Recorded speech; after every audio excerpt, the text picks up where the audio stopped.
Question of the day: did former FIFA Vice President Jack Warner personally funded an ethnically divisive disinformation campaign in Trinidad and Tobago designed by an election engineering firm to discourage Black Trinidadians from voting? Warner is currently fighting extradition to the U.S. on charges of corruption, including that he accepted $5 million in bribes to vote for Russia to be awarded the 2018 World Cup. However, his involvement with the Do So campaign led by SCL, the parent company of Cambridge Analytica, has never before been revealed and was only uncovered following a nearly 4-month investigation by OCCRP partnered with the Trinidad Guardian. The campaign, which may have swayed Trinidad's 2010 election in favor of his United National Congress Party, used graffiti, billboards, and music videos to suggest to Black Trinidadian youth that they shouldn't vote. Warner has consistently denied to the local media over the last few years his alleged involvement in the Do So campaign in the run-up to the 2010 election. At the time of Do So, which ran during the 2010 Trinidad primaries, Warner's career in international football was sputtering to an end amid accusations that he had traded favors for money. But he was laying the groundwork for a second act as a Trinidadian politician, having been elected to represent the United National Congress Party in Parliament in 2007. The 2010 vote was a critical juncture in Trinidadian politics, with the incumbent prime minister looking vulnerable after 3 terms in power. Given the stakes, one expert called the role played by a firm like SCL really disturbing. Emma Bryant, a fellow at Bard College who studies information warfare and propaganda, said the revelations underscored the need for better oversight of influence firms. It's very contextual what can do damage in a particular society, she said. In Trinidad, there is this racial divide in politics, and you can either play to that or try to find something that doesn't. Dr. Ralph Premdas wrote an essay entitled Ethno-Nationalism and Ethnic Dynamics in Trinidad and Tobago, Towards Designing an Inclusivist Form of Governance, and is now attached to the UWI's Department of Behavioral Science, said in a brief email exchange with the Trinidad Guardian in his essay that, in Trinidad, ethnic rivalry and tension pervade all elections. Thus divisiveness is inevitable. SCL was formed in the 1990s by British businessman Nigel Oakes, and invested $20 million into developing what Oakes called an advanced persuasion methodology. The company later rebranded and launched a political section focusing on election management and other campaigns, mostly in Africa, Asia, and the Caribbean. On its website, taken offline after the company went into administration in 2019, it boasted of influencing political outcomes from Indonesia to South Africa. The firm also brought on Alexander Nix, who took over its electioneering work and eventually started a new venture, Cambridge Analytica. This was the infamous election engineering agency that assisted Donald Trump's rise to the U.S. presidency in 2016. Long before Cambridge Analytica would enter Trump's orbit, Nix was busy working in the Caribbean under the SCL banner. Sven Hughes, the former head of elections for SCL, said the firm had worked in Trinidad before under the leadership of Nigel Oakes, who already had established contacts with an opposition party. At the time, a lot of contractors worked on campaigns in the region, he recalled. It was just which election is next, and you get passed around. SCL spotted an opportunity to put an opposition party in power in Trinidad, which they saw as more advantageous. A fresh breath in government meant fresh deals, he noted. Hughes said that one night in April 2010, he and Nix waited in a rundown hotel room in Port of Spain until they received a 3 a.m. phone call from Warner's lawyer, O.M. Lala, telling them they could head over for a secret meeting. The four convened in Warner's FIFA regalia-clad office and made a plan. Warner gave us a tour of his various FIFA medals, photos, posters, and then, we got down to business, Hughes recalled in an interview with OCCRP/Ostro. They agreed that SCL would run what it called a groundswell guerrilla marketing campaign ahead of the 2010 Trinidad primaries, to show the United National Congress what SCL could do and that Warner would pay for it. Later, Warner would use his influence to get party leader Kamla Persad-Bissessar to meet with the electioneering firm, Hughes said. The hope was that SCL would be given a much larger contract of $4 million or $5 million to devise a campaign for the upcoming general election. An email sent by OM Lala to Sven Hughes on April 24, 2010, with a copy to Warner. An email obtained by Organized Crime and Corruption Reporting Project, OCCRP, shows that in late April 2010, Lala sent Nix and Hughes a list of marginal constituencies on that SCL should focus its campaign.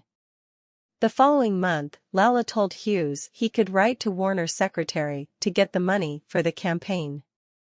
She is payment of the sum of $62,000 for SCL, Lala wrote in another email, leaked to The Guardian and shared with OCCRP and Trinidad Guardian. She will also provide you with the details of payment made in the sum of $15,000 for the license fee of the Do So campaign. Citing attorney-client privilege, Lala told the Trinidad Guardian, OCCRP's reporting partner, that he could not answer questions about the campaign. Warner did not respond to written requests for comment following numerous attempts made by OCCRP and the Trinidad Guardian over the last 2 months. Finally reached by telephone, he said he was not interested in discussing it. Percy Villafana blocks Prime Minister Patrick Manning from entering his property with crossed hands in 2010, which became the symbol of the Do So campaign. Psychological judo. Hughes had already planned much of the campaign. Its name was inspired by an old Trinidadian man, Percy Villafana, who made headlines when he crossed his arms in front of him to refuse the incumbent Prime Minister, Patrick Manning, to enter his property for an electioneering visit. Bingo, I had my behavior change campaign, or psychological judo campaign, to be specific, Hughes wrote in the document he said he submitted to the FBI. He recalled drawing up the campaign artwork in his hotel room, a pair of black arms, crossed, with the line Do So, underneath, printed on the UNC coalition yellow. The implication was that youth should also cross their arms and abstain from politics.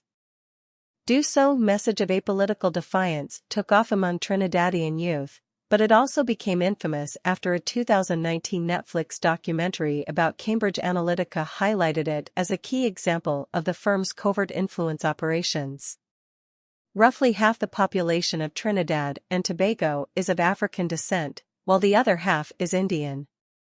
The Netflix documentary included a secret voice recording of Nix bragging that the goal of the campaign was to increase voter apathy and discourage young Afro-Trinidadians from voting since SCL's client was more popular among Indians.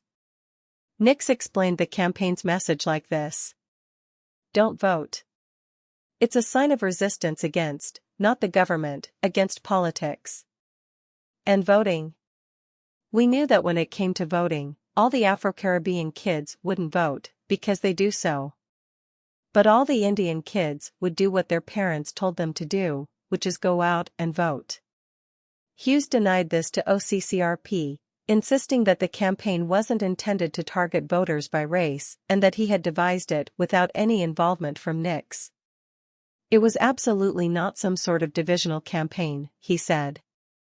"It was only about making the voters feel empowered to stand up to Manning's increasingly autocratic government." However, a polling report created by SCL for the United National Congress and obtained by OCCRP notes that the campaign was designed to focus specifically on Afro-Trinidadian voters.